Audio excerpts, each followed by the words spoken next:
So Lee, I want to ask you a super difficult question first. Okay. So I know you have done a lot of rap battles in your Oh my tenure. god. Are we really starting Yes, No yes, way. yes, Okay, yes, okay. yes, we are, baby.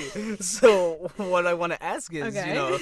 out of all the rap battles that you yourself have done, because you've done like many characters over your Mhm. tenure, what's like your favorite diss that you've recorded? Like Oh, favorite insult. You're like, what was like the heart hitting? I was like, damn. that's a good question. Okay, so I don't consume a lot of the media that I've done rap battles on. So I don't understand a lot of the lines. So it's like I Fair enough. have to have it explained to me. And sometimes I don't even have it explained to me. I just have to kind of like infer what it means or like what the punchline might be. But the only one where I was like familiar, well, I was familiar with my character afterwards, after recording, but Reagan Ridley versus Stanford Pines, because I've watched Gravity Falls. Yeah. There were a couple in there that, like, because it's really nice to record a rap battle where I understand everything that I'm saying. Because then it's like, okay, I know what I'm saying, I know what the punchline is, I don't have to, like, make any, like, I don't have to figure it out myself or ask them about it. So there was a couple in there. I can't remember off the top of my head. It's something about like you have four middle fingers, but I don't give two fucks, Damn. or something like that. I really liked that one. Yeah, That's a that good one was one. super fun. Yeah. Oh, interesting. Okay, so like not even like for like Cartman or EXE. Like, did you like have any like sort of background on those ones particularly or anything like that or? Those were super fun. But those were also like, because I really like the more challenging ones. Those ones were kind of like especially Charlie Brown. It's just my natural like little boy voice that I That's true. it was like, yeah, it came so easily. But that one I didn't expect to get as big as it did. Like I did one rap battle before that, which was in December. That was the first one I Hmm. ever did, and I got reached out to by this creator, Just Gamer, and just out of the blue email. I'm like, okay, I guess I'll try it out. And that then like months later, I got reached out to Eddie, and he was like, oh, do you want to do this rap battle to Eric Cartman versus Charlie Brown? I'll have you as Charlie Brown. I'm like, okay. And then like he was like a much smaller channel back then. Hmm. Um, he had some videos that blew up, but like I didn't really know what to expect going into it. And then when that video came out, I'm like, oh no, I think this is gonna hit 1 million views, and it like, or no, no, I was like, I think this is gonna hit the 100K mark, and then Eddie was like, oh, you gotta go higher than that, and I'm like, Oh yeah. Because it was very well. oh It was really well made. Like not no, yeah, visually, vocally, like it was really good. Like oh my god. the animation, yeah, like really high production. Like a lot of rap battles are pretty high production, and people don't even realize like how much work goes into it. Yeah. But yeah, that one blew up, and still to this day, like, because he linked to my YouTube channel in this description. Hmm. Still to this day, I get people commenting on my demo reel videos with Charlie Brown lines Oh my and Ben god. Drown lines. Like, okay, Oh my I embrace god. it. It's funny, but yeah. That's fucking awesome. I was Oh gonna my say god. like I will say though I think Charlie Brown got robbed at the end. I'm not gonna lie. He's got interrupted. He got the W taken, but that's fine because Lucy came in with that crazy third verse, and it was great. That's true.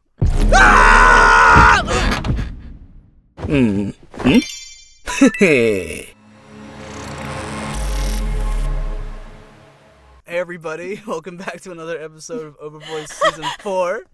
That's why we're segueing into this, by the way. Oh my god. Today we have the amazing Lee Bergantino with us today. Lee, would you like to introduce yourself? Yeah, I'm Lee. I'm a voice actor. I've been doing this maybe like 4 years, and since end of 2020. It was like a COVID hobby that kind of snowballed into what it is now, I guess. Oh yeah. Yeah, so I do a bunch of voice acting. I'm also co-founder of Celadon Studios, which is an indie group that we make visual novels right now, but we're like hoping to expand. Nice. And we're working on something right now, which I'm excited about. Yeah, that's. Hell I don't yeah. know. I don't know what else to say. No, I appreciate it. Thank you so much for taking the time to do this. I really do appreciate it. Yeah, of course. Hell yeah, and you kind of alluded to it before, but yeah, I want to know what was your VO journey like, because you mentioned it was like at the tail end of COVID, right? Of 2020. Yes. Yeah, how did you fall into it, and how's it been so far? Okay, so I did theater or children's theater starting like really young, like when I was 7 to maybe about 14ish. Had a terrible last experience when I was 14. Like that production was a total mess. So I was like, okay, I'm done. I'm not doing theater again. Fair enough. But like a couple of years later, COVID happened, or well, no, I'll go reel it back a bit. I wanted to get back into theater, like end of 2019. So I was like, okay, I think 2020, my goal is I'll just do one last play because I don't want like to end off on the note that I did. So I'll do another play. And then COVID happened and everybody was all like quarantined.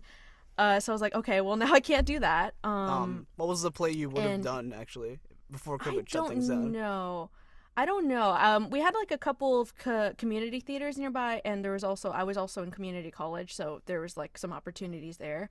Nice. I just knew I wanted to do something, but then I couldn't because all of that happened. And then I discovered like Casting Call Club, which I feel like is a lot of people's like first like their entrance into voice acting. Mm-hmm. So I started like auditioning there. Hadn't taken any classes. My auditions were absolute dog.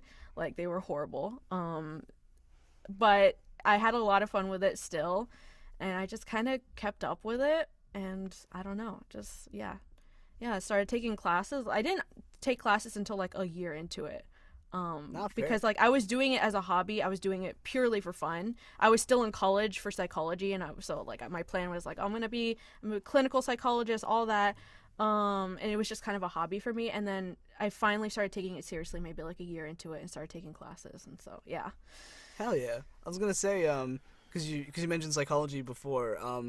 I'm guessing you're graduated, or you're still in psychology at the moment, or I graduated last year. Yeah. Ah, congratulations! Around this time last year, yeah. Oh, hell yeah, dude. That's awesome. Well, congratulations. I was going to say, with the psychology background, does it, like, I don't know if you get this question a lot, but, like, does having that background kind of make it easier to, like, understand, like, specific characters and things like that when you get to, like, audition and read for them? Because with psychology, you get I can only imagine you get to, like, understand a bit more of, like, the human psyche a little bit, so, for like those grounded characters specifically, like, does it like, it's like, yes, it's like, it's like when criminology people get to like, do like a read for like a murderer or something. It's like that kind of a thing. Yeah, kind of. I think I've always been a little bit like reading into things and like trying to understand people and understand like fictional characters I grew up with, and like over analyzing media sometimes. I've always kind of been like that. I guess psychology is just kind of like made it more clear, made these things that I was already like thinking, like put it into like actual terms. So in that way, yes, it was kind of like, yeah, I guess. Most of it though was like a lot of just research and writing and all that stuff. So not useful for this or acting at all. I guess there is like something you get in college that you wouldn't otherwise, is like it really tests your critical thinking. So you get to work that muscle a lot. And I feel like since I've graduated, I've gotten so much dumber because I have not been like that part, like that critical thinking part of my brain hasn't really been like exercised or tested as much since I graduated. So that part is really useful because it's like helps you analyze scripts. It helps you like, I don't know, like interpret things. Like that is like super helpful. So like a lot of times I'm like, oh, I regret going to college because it was useless. My degree is useless, whatever. But I do feel like I got so much out of it. And I don't really regret it. I only regret like the tuition and the student debt that I'm in. But the experience, I don't regret. Yeah. No, that's fair enough. I think everyone regrets the debt, so like I totally understand. Yeah. Yeah, it's weird with like college, university. It's like, when you finish, you kind of have like, well, I guess it depends on like how long your degree is, but like you kind of like have like that set routine. So when you finish and you have to make your own routine and stuff like that, it's a little hard to do it for like the ground up, but I hope hopefully it's not too bad nowadays for you. So Yeah, the thing about school is like you kind of you have to make your own routine, and it's like you have classes that you go to, but all of the work, most like 90% of the work you do is outside of classes, and you have to you have to set your own schedule and like manage your time. And that is hard for me because like I will wait until the absolute last minute. Like there was one time I had like a 12-page research essay that I had to do for a research psychology class, and I did it in 6 hours. No on the way, day it was dude. due. No way, dude. We had the whole semester to do it, and I waited until like literally from the very beginning. Like the research itself takes hours, or like usually takes hours. From the very beginning to writing all 12 pages, I did it in 6 hours, and it's just like, yeah, that is not something you should do. That is like, hey, whatever works. Please tell me you aced it. Like that would be so cool. I got a B, which is That's really good actually. That's not bad. Not bad. That's Not bad at all. That's actually quite good. Especially like last minute, like 6 hours, just like cramming it in. That's really impressive. Holy shit. I just truly locked in that day. But like that is not something that you can keep up. You can't like keep because by the end of by the time I was close to graduating, I was like, oh, I don't want to do anything anymore, and I was like so burnt out from school. But I think now like having a set schedule, like I've always been like, oh, I don't want a 9 to 5, but honestly I feel like I would do better in a 9 to 5 than I would at school, because it's like, okay, you clock in, you clock out, you do your work within that time frame, that's it. Once you're home, you don't have to worry about it anymore. With school, it's like you're constantly thinking about your next assignment. Like even during your downtime, it's just like, oh, I have this other thing that's due tomorrow or whatever. So I'm glad to not be in that era anymore of just like constantly having assignments to do. So yeah. That's awesome, dude. That's so cool. I really suck when it comes to like last minute stuff, so like I am totally envious. Like, oh my god. No, it wasn't good though. It was a lot of stress. Like, yes, I somehow managed to do it, but like the stress was not worth it. Like, no, that's fair. Yeah. Was it like the last like 6 hours like before the deadline, or was it just like one day 6 hours and like the next day it was due or something? Yeah, I think it was due, like, it's always due at, like, 11:59 p.m., like, so I just waited until that very last day, and I got it done in 6 hours, and I still had some time to spare, but, yeah. That's good. And yeah, it was insane. Respect for not using ChatGPT for that, by the way. ChatGPT wasn't even a thing back then. Was it not? then. Oh, damn. No. Yeah, no. I'm really glad that I didn't do college, my last year of college was when the ChatGPT thing was starting. But gotcha. I'm so glad because it's just, from what I've heard, it's a mess. Yeah. Like, yeah. I haven't looked into it, but like I just know it's not great. But yeah, yeah. I did want to ask though, because you mentioned theater before. Does that also like include musical theater as well, or just normal like stage plays, that kind of thing? Mostly stage plays. I did a couple musicals. I'm horrible at singing, or I was back then. I'm trying to get better now, so I didn't really partake in that too much. I was gonna say, horrible at singing. Have you not heard your rap battles? Like, I would beg to differ, dude. That's not singing. That's rapping. That's a different thing. It's Singing still music. is really hard. It's still music. Yeah. I consider it real music. Hell yeah. I mean, I guess, yeah. I'm speaking purely as like a fan of like the rap battle community. Because I started with ERB, and then I sort of like, my friend introduced me to like the other ones. Although, to be fair though, the first fan-made rap battle I saw wasn't the greatest I've ever seen.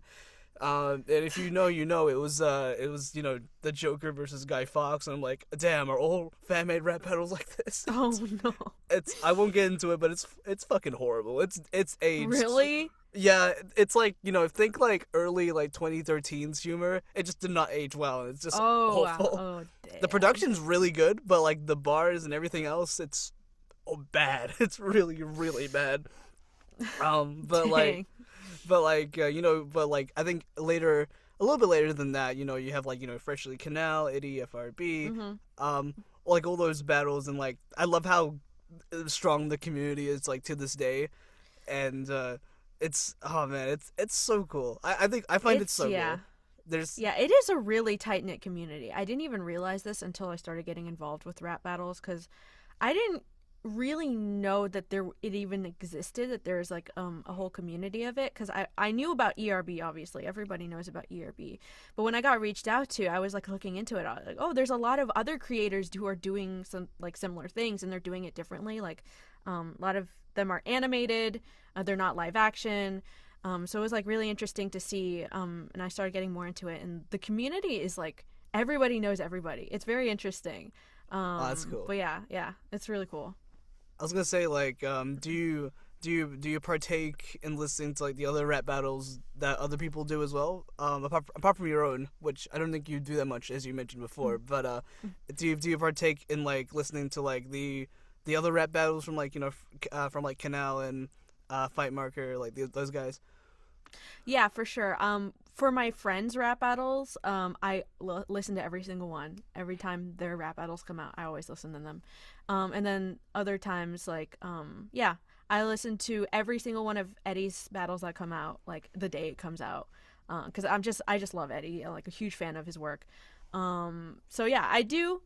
Lately, I haven't as much, just because I've been so busy, but that's fair. I really do try to keep up with things, yeah. Because I know Canal dropped stuff like a few weeks ago. It was like Homelander versus Zoolander, and like, dude, that was... Oh, yeah. I did see that, that one. That was awesome. I loved that. That was really good. Yeah, it was so good. Oh, did you end up seeing like Deadpool versus Peter Griffin? Did you see that, by the way?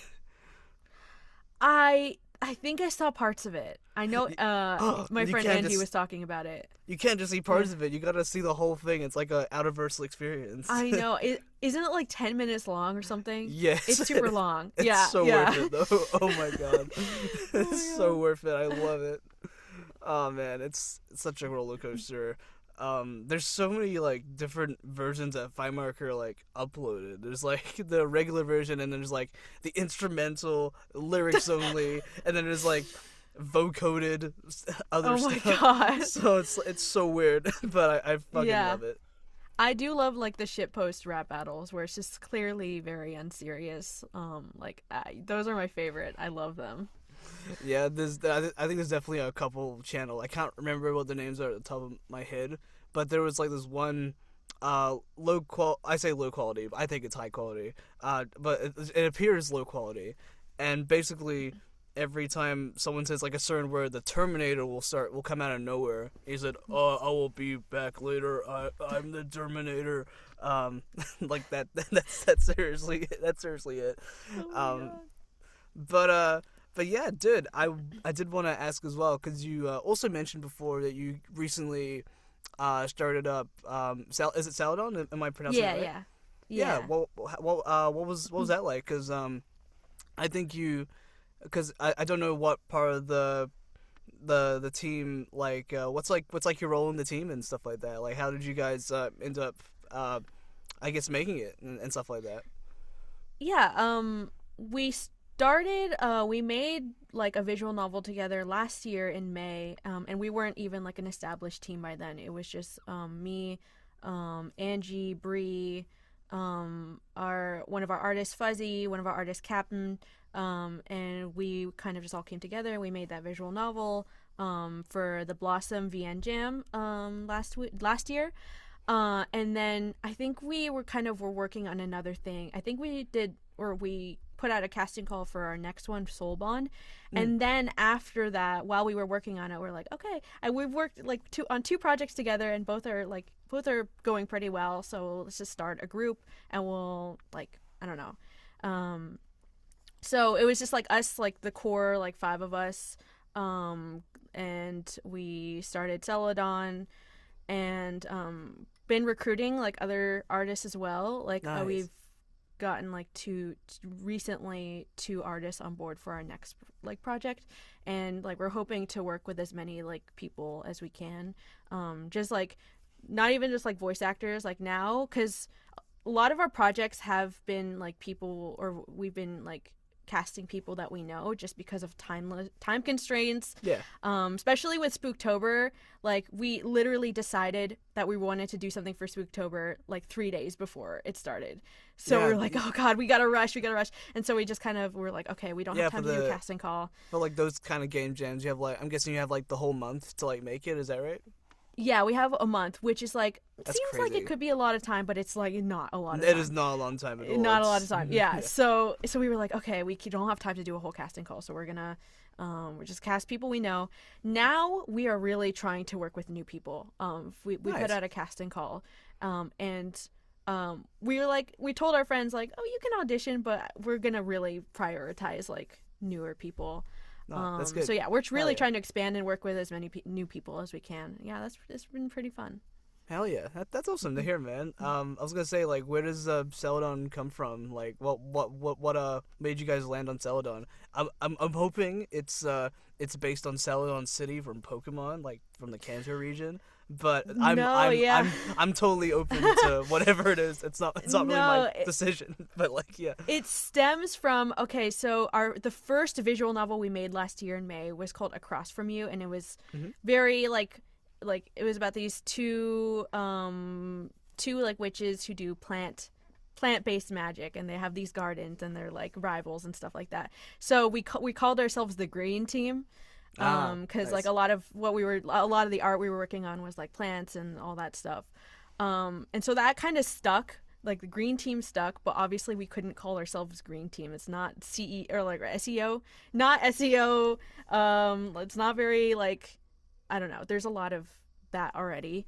So we were trying to think of a unique name, and Celadon is a shade of green, or it's like a really pastel shade of green. So all our branding is the Celadon color. Yeah, we just kind of landed on that. Nice. And because I think you guys you mentioned like you guys have made and are still working on visual novels, but like you guys mentioned like expanding. So like is there like any like particular like projects, like genres that you guys would like to do at some point? This is like purely like manifestation, by the way. So like, no, we are working on like some audio dramas. I think Bree has written a few. So we want to do that, especially because I've been getting into sound design quite a bit recently. I mixed my friend Caden's demo reel, and I'm really happy with how that came out, because it's like that was my first full mixing project, and I even sent it to Thomas, who is like he's like the demo guy. I sent it to him, and he was like, "Wow, this is really good." And I was like, that was like so nice to hear, because like Thomas is just like the GOAT at like demo mixing. Yeah. So, like, I've already been kind of doing a lot of sound design stuff, so we definitely want to do audio dramas, because, like, there's a lot of potential there. Hell yeah. I remember... Other than that, yeah. I remember meeting Bree in person, like a few months ago, and I was pitching my idea to them, and I want to pitch my idea to you as well, actually, now that you're here. Okay. I was saying, like, for the next visual novel or anything you work on, I want you guys to do, like, a QuickTime event. If you can implement, like, a QuickTime event, like, that would be so freaking cool. I think that would be cool. There's a lot of features that we can do in RenPy, which is the coding program that we use for visual novels. There's a lot of potential, and we haven't really been doing much of that just because of game jam constraints. Is like, we just don't have time to figure all that out. But there's a lot of potential there, and there's a lot of things that I want to do. I have one idea. Shoot. Maybe, I'll talk about it. It's kind of like a dating sim, but it's like also incorporates like a money system where you can, like, it takes place at like a tea shop, and you can buy like potions, and the potions will like give you certain stats, and it'll like increase your chances of getting or like being friends with somebody, or it'll make somebody else dislike you, like that whole thing. That's like an idea I have, and it incorporates some more gameplay features that I feel like is currently missing from our like what we've already worked on. So that would be super fun. Yeah, there's a lot of things that we can do. Oh, okay, so it's kind of similar to like, I guess kind of like similar to Monster Prom in a way. Yes, exactly. Yeah. Oh, I love that. That's awesome. Yeah. And you mentioned sound design before. And like I'm glad that that's been really fruitful. Like, do you I can only imagine like your auditions like must like sound at least like in multiple ways like just sound really damn good. Like do you like put like the same amount of like mixing in auditions, or did you just send it like raw and like just let it be? I am like afraid of doing editing on auditions because I know some That's people like, so if they don't specify it, I just always send it raw. Yeah. If they say, oh, light editing is fine, then I'll edit it. But I always send them raw because I'm just like, I feel like they would prefer to hear like what my setup actually sounds like. But yeah, I do know how to make audio sound crisp now, which is like a really useful skill. Hell yeah. Do you intend on like making like more demos in the future? Because I know you made Caden's one recently, and I did take a listen to it. It sounded really nice. So like Yeah. I was gonna say for like sure. yeah, I was gonna say like in the future like definitely do it if you want. I feel like it would go pretty hard. I'm not gonna lie. Yeah, I definitely want to. I'm already working on a couple others. Ooh, okay. For friends. And I'm doing all of them for free right now. I should specify because I know there's a lot of like people online who are like, they're not gatekeepy, but it comes from good intentions where it's just like, oh, you shouldn't get your demo like this, or it's like very like I don't know, like don't get your demo from a person who's not experienced and all that stuff. So right now it's like I'm doing all of it for free because like just to get experience and just to have sort of a portfolio before I start taking commissions. That's good. Because that's what I'm doing right now, but I definitely want to take actual commissions eventually. Nice.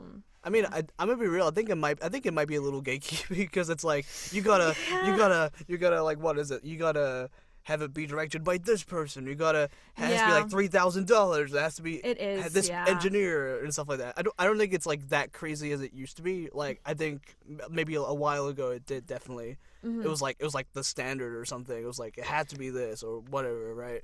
But I think they're more flexible now. Thankfully. I don't like the idea that you have to spend over $1,000 to get a good demo. I don't like that. It feels very gatekeepy. I'm really glad that there's a lot of like people like Thomas and other like freelance producers who are very good at mixing, but like keep their services affordable.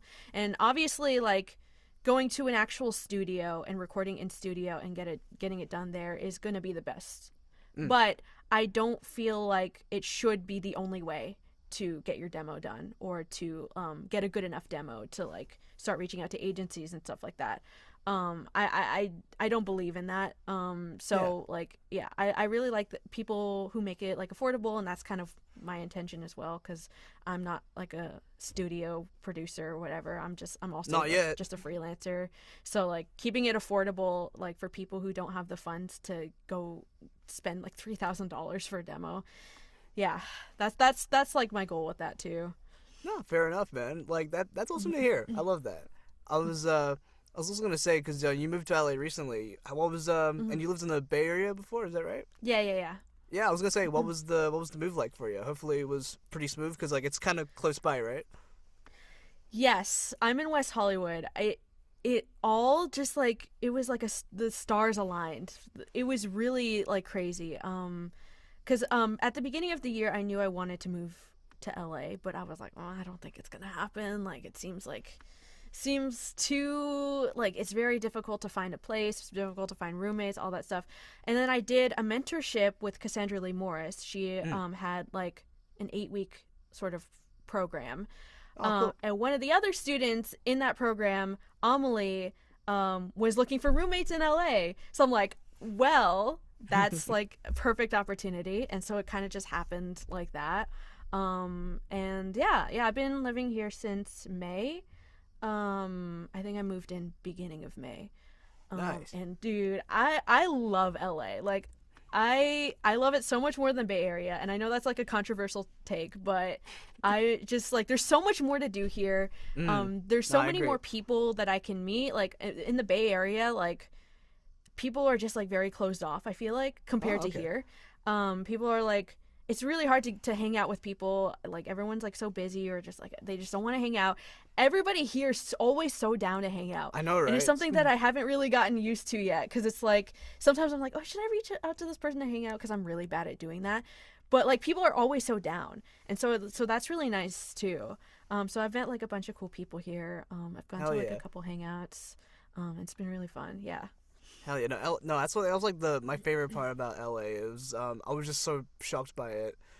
Everyone was so keen to like go to IKEA and shit. I was like, damn, no, I appreciate it. It was awesome. Yeah, I know. Just do the most random things. Yeah. Yeah, it was either IKEA or Round One or BJ's. Round One, the yeah. restaurant, just to be clear. But I have to specify because I don't think you had to specify. I think the context clues, but whatever. Yeah. No, because like some people be like, oh, like what is that? It's like I was like, oh, what? Like you know what I mean? It's like some people may not know it's a restaurant chain. Yeah. That's fair. It's like it just sounds kind of sus. It's like group outing. If you're outside, BJ's, if you're outside of the country, like you probably don't know what BJ's is, and you're just like, what? I think it's I don't know. Is it only? I think it's like. I don't think it's specific to just California. I think there's a lot of it's like a national chain, but yeah. Yeah, if it's like outside America, it's a little takes a little bit to explain. Yeah, that makes sense. So I gotta put in like parentheses. I also wanted to ask as well, what was it like finding? Well, I guess also first off recording, but also finding your characters in like Genshin and stuff. How was that? Oh, that was super fun. Yeah, I got reached to last year in April. I think it was for the Simulanka event. Something I don't know. I don't play Genshin actually, which is really funny because out of my friend group, I'm like the only one who doesn't play Genshin, and somehow I'm the one who ended up like recording for it, which is crazy. So I always reach out to my friend Fuzzy, who's also one of the artists for Celadon, because he's like the Genshin guy. So I'm like, so he's always the one who's like looking for my characters in game. So I appreciate him for that. But yeah, that was super cool. And actually, the most recent update, there's a little bit of somebody familiar in there. I don't know how much I'm able to say, but yeah, that's pretty cool.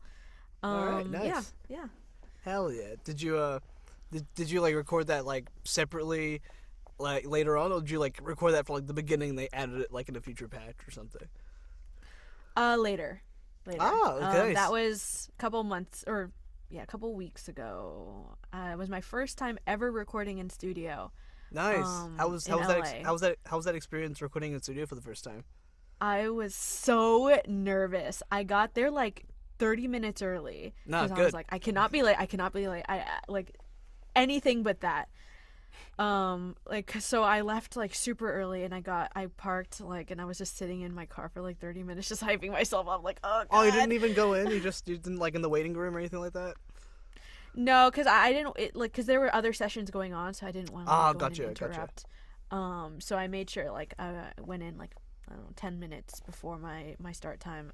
I was like so nervous, but as soon like this happened every time, like for a class or an agent night or a recording or anything, I'm like super nervous, and then you get in there and it's just like, oh, it's not too bad. Like it is like not even close to like everything that I was like nervous about. So yeah, I got in there and it was very chill. It went by super fast. And yeah, it was good. Hell yeah. I think Genshin's like what, like patch 6.2, I think. I don't play a lot of Genshin either. I'm just like I just catch up with like whatever friends tell me. Yeah, I think it's 6.2 right now. Yeah. Oh, well. Yeah. Well, I mean, in the future, I don't know whenever I'll be moved down to LA, but if I am moved in time, and if I Lord forbid, like God's, I mean, you can please, if not, I mean, I don't know, man, but like I was gonna say, like imagine being in 6-7.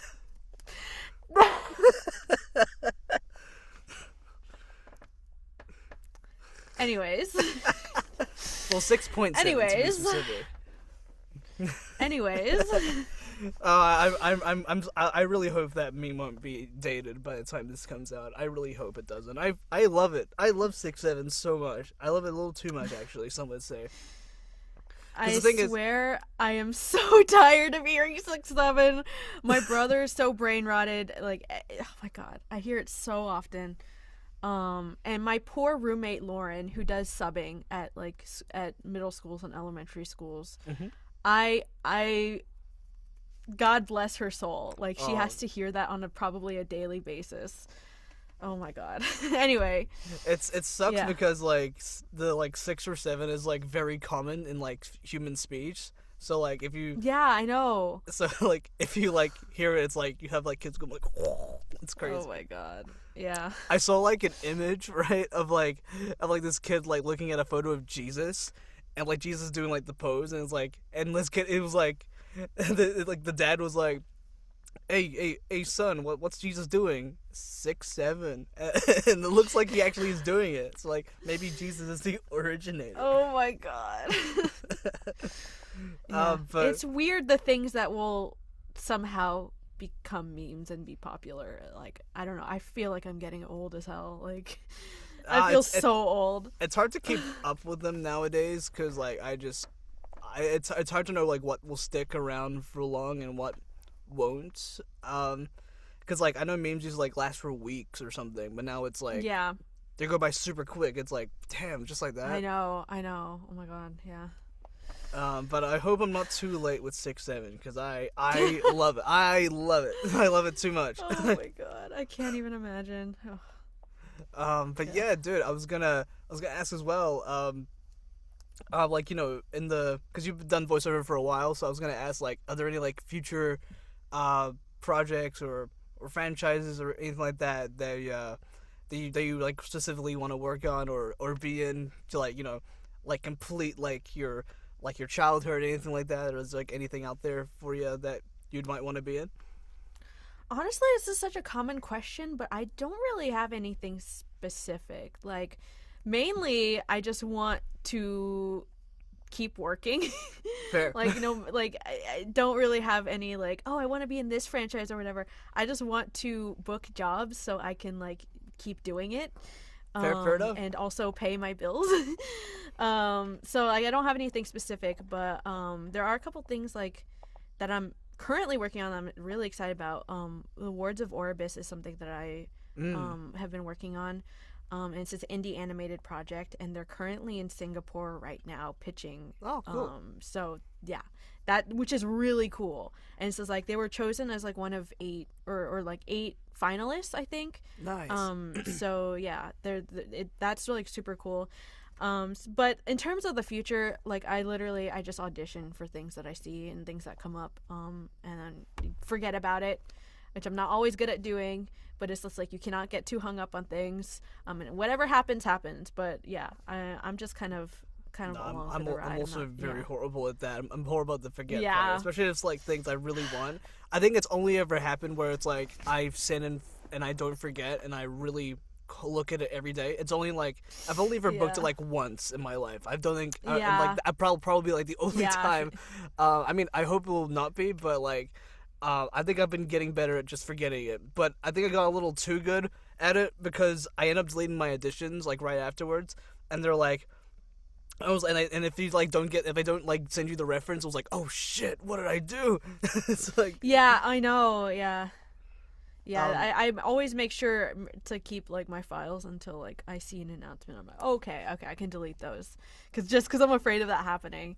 But you're that's so true. Where it's just the auditions where I'm oh, I feel I really have a shot at this. I feel my audition's super strong, and I'm just I hold on to it. Never book those. It's the ones where I'm oh, that was dog shit, just submit whatever. Those ones somehow I end up booking. I'm it's just so bizarre weird, how that happens. Yeah, I don't know. It might just be a thing of thinking about it too much, but I don't know, because I wanna I hope that whatever magic's in the reads is something that can be replicatable without the use of sorcery and magic. Yeah, I know. I don't know what it is. It's weird. Yeah. Maybe it's just because it's you're not trying so hard. Yeah, I So it think feels maybe it's like comes across more natural. Because I Yeah. know if there's an audition where I'm like, oh, like this one I really want to lock in for. Maybe it comes across like I'm like overdoing it or trying too hard. So that could be why. But yeah, it's just funny how that always happens. I think it might just be like a thing of like just the more you do auditions, like maybe it'll just like start coming naturally to you at some point. Yeah, for sure. Yeah. Yeah, but yeah, Lee, my final question for you is it's a bit of a zinger. This one is. But I was gonna say as someone who has I would say started been in the industry for about like 4 or 5 years. Is that right? Like kind of close to 5 years now, right? Did take a year off in between, so I would say like 4 years. Yeah, I was gonna say like for someone who's been as for a while, like I was gonna say like what keeps you going, man? Like what keeps you like like content, comfortable for like the peaks and valleys, the dry spells, the moist spells. I don't know what the opposite term for that is. But The moist spells. Yeah, like I don't know. No one ever says what the opposite of dry spell is, and like I have to infer it, and it's not always great. But yeah, what keeps you going, man? Like both in VO, but also just in life in general. It's a bit introspective here, but yeah. So this year was one very long dry spell, starting from maybe like September last year to like September this year. It was just super dry. So I kind of like through that experience learned that I don't think that the starving artist lifestyle is for me. Like some people would just like dedicate their whole lives to it and they do it like full time and they're just in it 100%. They're not even like thinking about side jobs. They're not even thinking about what else they can do. Right now I'm really thinking about like having an actual 9 to 5, having an actual like stable job that's not acting or not even close to acting related because I want to keep the magic of that like alive and not have it be my entire focus or something I'm constantly worried about. Oh, I need to book because I need to pay my bills or whatever. No, that's a good idea. I think that's what's going to help going forward because I won't be stressing too much about booking and I can just like have an audition come in and I was just like, oh, I'll do this and it's more fun and less stressful because that was like a tough time where I'm just like constantly like, oh, I'm not booking, what's going on with that, am I making any progress, because progress in this industry is so subjective. Like, and for me, I really like to measure things. Like I have like an kind of an analytical brain in that I the way I measure progress is like by numbers or like or like actual data that I can see. But so like my brain would go to, oh, how often am I booking compared to before, because that's like actual numbers and data.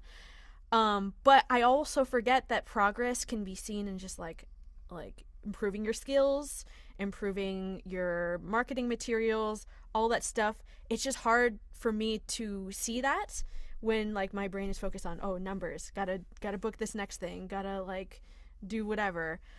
So I think just like I gotta take a step back from all of that and be like, okay, acting should not be my entire life. I think that's just going to completely take away the magic of it and become too much of a business thing, when like the reason why I got into this the first time or in the first place, like the entire first year was just enjoyment as a hobby. Yeah. And I think that first year is when I was having the most fun with it. Once it turned into a business for me, or like a side hustle, I guess, that I started enjoying it less and less. And now I feel like now that my brain is focusing on, okay, I'm going to have a 9 to 5, I'm going to have like a stable career, I'm actually enjoying it a lot more now, which is really nice. Hell yeah. So yeah, that's kind of where my focus is. And yeah. No, that's a good way to think about it, because you mentioned like when you thought of it as a business, that's when you started enjoying it less. And no, I can agree, because like when it starts to feel like work, you don't work. It doesn't feel right. You know what I mean? Yeah. And no, I agree, because like if you're like in something so long and it's like something that's like super non-linear, based on like a lot of things outside your factor, if you're like basing like your self-worth like on those things, which is like super unpredictable, Yeah. it's gonna be chaotic as hell. It'll make you so insane, dude. It's not great. So I totally recommend, having like a life, outside of, VO Yeah. and stuff like that, and or at least something like, where you can go touch some grass or something, and then, Exactly. or like Yeah. it'll be like distance making the heart grow fonder or something, because Yeah, for it's sure. because you don't want to like go insane with like with like thinking of it as a business, like it's like the only thing, right? Because like if it's like gig by gig by gig, it's not, especially like in LA, because like it's kind of crazy, because like it's because of how expensive everything over there is. So it's like, Yeah. Oh my god. it can probably, I can only imagine how insane that might be. So Yeah. I totally agree, and I'm glad. Me personally, I'm glad that you're finding like peace and happiness with what you're doing. So I love that. Yeah. Yeah. Totally, like, oh my god. Yeah, I think focusing too much about like booking things and like what your next job is going to be, like I cannot imagine like that being your only source of income. And I know that's the case for a lot of voice actors, or they do cons and stuff like that. Yeah. I'm like, that's too, like, that's I need something stable. I need something like where I know I'm going to be able to pay my bills, so then when a voiceover job does come along, I can just enjoy it and have fun with it and not be like, oh, this is my only source of income. So yeah, I feel like very comfortable with that sort of thing. It seems like the trajectory for like most I think most voice actors, it's like, hopefully most, it's more like, you just end up working, and then once you start going to cons, it's like, you know what, I'm full-time now. I quit. Yeah, exactly. Like, has to happen like naturally like that, because I know like Anne Yatko is somebody I look up to a lot, because she was like a forensic scientist for 7 years or so. Yeah.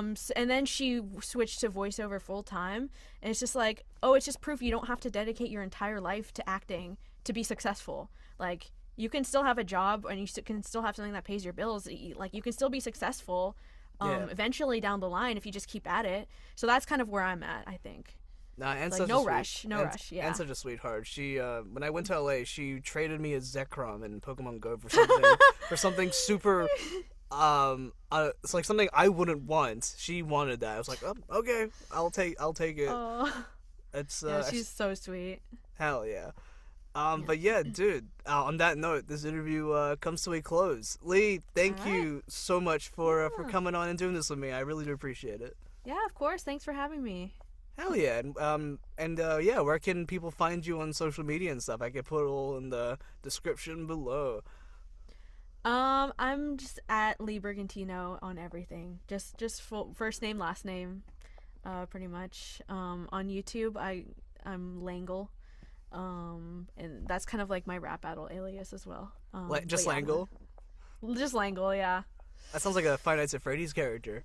I know, I've been like told Mangle. that.